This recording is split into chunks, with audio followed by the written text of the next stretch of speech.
मुजरा माझा राजमाता जिजाऊंना, ज्यांनी घडविले शूर शिवबांना, ज्यांनी घडविले शूर शिवबांना. सन्मान्य व्यासपीठावर मान्यवर वंदनीय गुरुजन वर्ग आणि माझ्या छोट्या मोठ्या बालमित्रांनो, नमस्कार. माझे नाव समर्पिका दत्तात्रय विभूते. आज मी तुमच्या समोर स्वराज्य जननी राजमाता जिजाऊ यांची यशोगाथा सांगण्यास उभी आहे. राजमाता जिजाऊ यांचा जन्म 12 जानेवारी 1598 रोजी बुलढाणा जिल्ह्यातील सिंदखेड राजा येथे झाला. त्यांच्या वडिलांचे नाव लखुजीराव जाधव व आईचे नाव म्हाळसाबाई असे होते.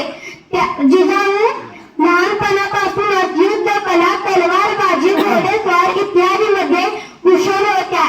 त्या सिद्धी, करारी, बाणेदार स्वभावाच्या होत्या.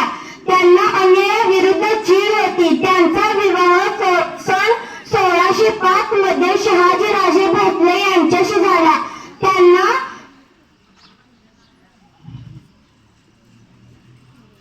संभाजीराजे भोसले व